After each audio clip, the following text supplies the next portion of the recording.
Good morning, this is Nicholas from Gandora Gaming, and today I bring you guys my OP09 Blue ST-01 Crocodile deck profile for y'all today. And this is a leader I've been trying to build for a very long time. I've been playtesting it, trying to make the best build possible for a leader that arguably has no right to be any good. And that's due to the fact that it's a purple leader disguised as a blue leader. I'm going to make a video discussing the history of blue eventually. However, if you know, I don't consider this leader a blue leader. Even though it is blue and all its all its support is blue, this leader has a purple effect. Minusing 5 Dawn to bounce back any 5 cost character, that is a very blue-purple effect. And the reason why this exists is due to a theory. And the theory is that this leader and the original blue-purple Crocodile leader got their effects switched. The reason why is because both these leaders came out around the same time, OP01. And honestly, if their effects were switched, maybe one of these leaders would actually have been meta competitive for a longer period of time. But what do you mean by this? Well, Blue Crocodile has the ability, again, minus 4 Dawn to bounce back a 5 or less to hand. Well, that is a very blue-purple effect. Minusing cost is a very purple color, and bouncing a character back to hand is a very blue effect. Thus, it's a blue-purple leader. However, as you can see, this is a blue leader, so what gives? Well, our blue-purple Crocodile has the ability to, when 1 Dawn is attached, and you activate an event, and you have 4 or less in hand, draw 1 card. You might be realizing now that is a very blue effect out of purple-blue leader. So a lot of people have been theorizing that the 2 crocodiles got their effects switched or they got mixed up somehow. We're not really sure what happened, but Bandai has never actually resolved this issue, and they have never actually confirmed that this is an issue to begin with, and this is just part of the card design. However, as of OP11, we have never received any cards in the blue color that ramps you Dawn, meaning this minus 4 effect on this blue crocodile sucks ass because blue crocodile is the only leader that has a minus Dawn effect who cannot recuperate the Dawn by playing out characters' events because he's locked into the blue color. This is a blue-purple leader locked into a blue leader, thus he has always been a bad leader. However, for a long time he was the best generic blue leader, making him competitive. From, I would say, OP05 to OP06.5, this was the best generic blue leader in the game, and some people may argue even the best blue leader of all time at the time. Now, why is that? Well, Blue Crocodile, or at least the playstyle of Blue Crocodile, is very playing out large characters that help remove your opponent's characters, while also using powerful events to remove the field. That's kind of Blue Crocodile's whole shtick, and he's the pioneer of that color, or that, not color, but pioneer of that playstyle. Other leaders have tried before. I'm going to go over the quick history of blue as a whole real quick. This is a purple-blue leader, but it's really just blue, and he originally came out in ST-03 as our first blue leader. He didn't ultimately develop his playstyle to OP05, however, that's how long it took for blue to actually become a good color. And OP01, we got blue-purple Crocodile and blue-purple Kaido, both decks that focus on the ramp and purple aspects of their leader, and never really focused on the idea that blue wanted to do, which was control the field with powerful events and spells. I guess blue-purple Crocodile used to play a lot of events. I think it was like the very first like event-heavy deck, besides I think Nami that came out later.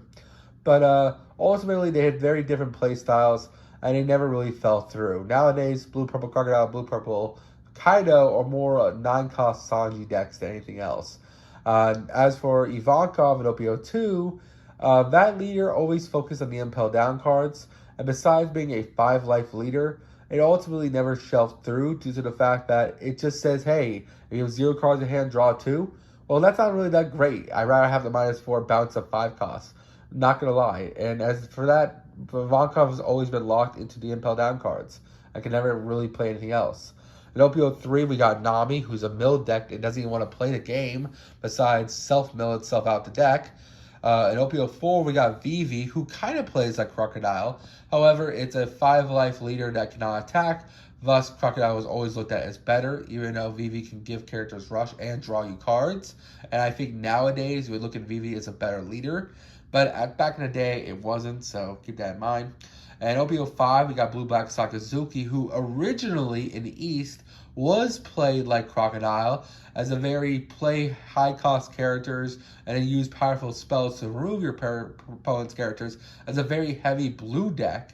However, that was until people realized the deck was better as a black deck, and people figured out the Gecko Moria Rebecca combo that we're all very familiar with now, and the deck basically ran itself into the Forbidden Realm as a Forbidden leader. But for a while, it was a blue-black leader playing as a blue leader, but it was always worse than Crocodile due to the fact that it's a 4-life leader and not a 5-life leader, so keep that in mind when it comes to at least the play style of Crocodile. Then in OP06, we got Reiju, who's a blue-purple leader, who, again, is more purple than blue, and likes to play a low-level, low-dawn play style of cheating out characters with its Germa cards. It wasn't until OP07 where we finally found our first generic blue leader since Blue Crocodile that this leader ultimately fell through. And now you probably even noticed I didn't say Blue Dolphy here. Blue Dolphy is a board spam, plays a whole bunch of 7 Lords. It also never really played the playstyle of Crocodile. Crocodile was the only leader up to OP07 that played this playstyle, but it was ultimately replaced by Boa because Boa's effect is just more generic and good. Now, do I think this leader does not have a home going forward in the meta? Maybe. It is still a 5-life blue leader, 7 Warlords, and Baroque Works, so it has access to both 7 Warlords exclusive cards and Baroque Works exclusive cards. And its effect is not bad. Minusing 4 to bounce back a 5 isn't too bad. It's a little costly, but isn't that bad. The only issue really holding this leader back from being ever played again is just the simple fact that it's blue. If this was a purple leader right now, this leader would be seeing play. No joke. However, it's a blue leader, and because of that, it's eh. And I think that this is the perfect card to fix this deck. Which I know I've been ranting for like 7 minutes. I haven't gotten to the deck profile. So again, sorry about that, but I have a lot to say about this leader. Just because of its history, its playability, and ultimately how much I've been trying to make this leader good again. And they gave us a purple, purple Sanji Pudding, that new card that comes out EBO2 that makes green purple Luffy great. And they made a Baroque Works version of that card in blue and lock it into blue Baroque Works, this leader would be fine and it'll actually be great. I think it would actually be a reason to play this leader. However, until that card ever exists and Bandai creates a way to make you ramp Dawn in blue, this leader will always be in the shadow and the toy box of bad. Alright, enough ranting. We're already 7 minutes in this video. Let's get straight into the deck profile. We're playing 2 copies of 10-drop Draw 4 Kaido. It's just a great card. I try to make this deck as consistent as possible. I want as much draw power as possible. There's going to be a shit ton of draw cards you're going to see. And this card literally says if your opponent has 3 or less life, draw 4. Great card. We're also playing 2 copies of 10-drop Bounce Kaido. Bounces back an 8 cost and a 3 cost. What's not to love? It's a 10-12. Really great stats. We're also playing, of course, 2 copies of Draco Mihawk. This card from OP01 has still not been power crept, which is kind of crazy. The fact that blue is still that bad when it comes to boss monsters. But it's a 9/9 that literally bomb next to 7.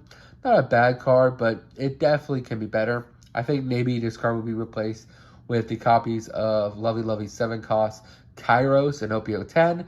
However, that's yet to be seen. We'll just have to see. And then finally, for our non-counter card, technically, we're also playing 4 copies of this Draco Mihawk, who is a cross-skill card, so it's searchable in the deck.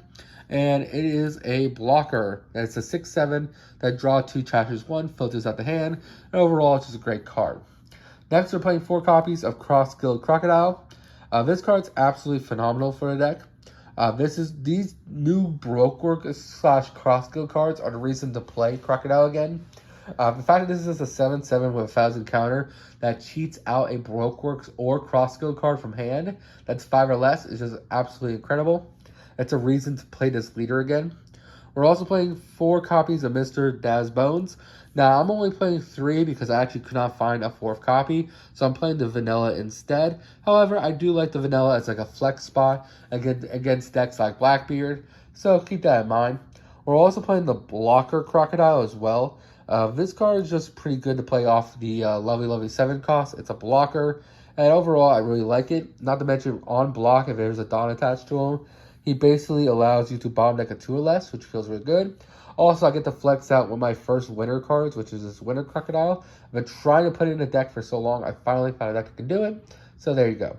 We're also playing 4 copies of this 2K Crocodile that came out in OP07. It's just another card we could cheat off our Crocodile if we're really down bad.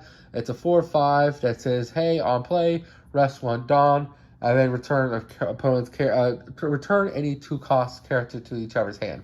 Really good card. We're also, of course, playing 4 copies of Mr. 2 Bond Clay. Another great card. If you ever do attack with it, it looks at the top 5 cards of your deck.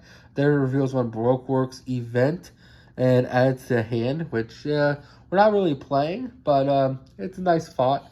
Ultimately, it's just another 2K that is searchable in the deck.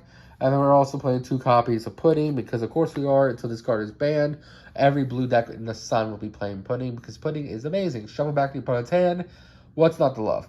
We're also, of course, playing 4 copies of Miss All Sunday. This is another reason to play this later over Boa. Basically, it's a 3/1 blocker that says on KO, if your leader is Brokeworks, add 1 event from your trash to hand. So this card recycles your events. So when Boa uses her events, she never gets them back. Thus, she ultimately has to see the events she has to see. But this Miss All Sunday says, hey, add them back from trash. Who cares? Really nice card. We're also playing Mr. 3 Gaudino. This is a much-needed card for this leader. Just for the simple fact, until this set of OP09, this Crocodile leader did not have a 1-cost searcher, besides the actual spell card for the deck, which is actually really bad. But this is a 1-cost 2K, 2,000 power 1-cost 1,000 counter character that literally looks at the top 4, adds a Cross Guild or Brokeworks to hand. We're also playing 2 copies of Perfume Femur, who has the trigger to draw 1. Also, it basically makes your leader unblockable for the turn, or your 7-cost Crocodile unblockable for the turn, because it basically says, hey, one of your 7 Warlords leaders or characters gain 2,000 power plus unblockable. Mainly, it's going to be used for your leader. However, it can be used on something else. Great card. Maybe you cut this down for something else, but I just wanted to play in the deck. We're also playing 2 copies of Sanju's Pilaf. What's not to love? It's a draw 2 card. Not to mention, it is recyclable off of her Robin, which is really, really nice. What's not to love about draw 2? It's pot green. We're also playing 2 copies of 3,000 Worlds. It's a great card. It's a 2 of a deck. It's a 4-cost event that bomb decks a 5. Its trigger bomb decks a 3, which is not bad. We're also playing 2 copies of Red Rock, because again, it's recyclable with our Robin. It's a 6-cost event that literally places any character on the deck to the bottom. Really great against Blackbeard. Really, really good against other decks like that. Not to mention, its trigger bomb decks a 4, so the bottom deck are really, really pesky. What's it called? What's that 4-cost in Blackbeard? I haven't once banned. Doesn't matter. And then finally, we're playing 2 copies of Gravity Blade, because Gravity Blade's Gravity Blade. Bond decks any 2 6 or lesses, which is really good. But overall, it's just a great card. Anyway, that is really it for this deck profile. I think this deck has potential. There is something here. All these cards are good, and there's a lot of draw power. This is drawing you 2, trashing 1. This is drawing you 2, trashing 1. This is adding back events from your trash. This is drawing you cards. This is drawing you cards. There's a lot of draw ability in this deck, and I think there's huge potential. I think this leader just needs help with its ability to bounce. If we just got a card to help us ramp the Dawn back, we would be set. Honestly, I feel like that's the only thing this leader needs. But that's all I got for this video. I hope you all enjoy. Don't do anything stupid. See you on the next one, and bye-bye.